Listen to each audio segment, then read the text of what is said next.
মানুষদেরকে আসলে আমরা খারাপ বলতে পারি না। তো সেই ক্ষেত্রে আমি বলবো যে আওয়ামী লীগের দোসর যারা আসলে সত্যিকারেরই খারাপ ছিল তাদেরকে শাস্তির আওতায় আনা হোক। এবং মানে আপনি আবার আমাকে একটা কোয়েশ্চেন করেছিলেন যে আসলে এই 6 মাসের ভিতরে কোনো সংস্কার হয়েছে কিনা। সংস্কার তো কিছু কিছু জায়গায় হয়েছে। আসলে যদি এই সংস্কারগুলো না হইতো তাহলে আপনি আসলে নিউ মার্কেট থেকে আসতে বিএনপির যে বাংলাদেশে আসলে বিভিন্ন জায়গায় বিএনপি নেতা কর্মীদেরকে বহিষ্কার করা হচ্ছে।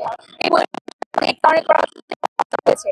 এবং আপনি আজকে একটা উদাহরণ দেই যে ঢাকা ভার্সিটির যে বি ইউনিটের পরীক্ষা আজকে গেল, সেখানে দেখতে পাচ্ছেন যে ছাত্র এই প্রথম সুন্দরভাবে কোনো ব্যানার দিয়ে তাদের এরকম প্রোগ্রাম পরিচালনা করেছে। এবং বিএনপির ছেলে মেয়ে যারা আছে, ছাত্র দলের যারা আছে আসলে তারা দেখেছেন যে কে আগে ভালো কাজ করতে পারে, কে কাকে আসলে মানে নিতে পারে। আসলে এই যে মনোভাব চেঞ্জ হচ্ছে, এটাই আসলে আমাদের সংস্কার।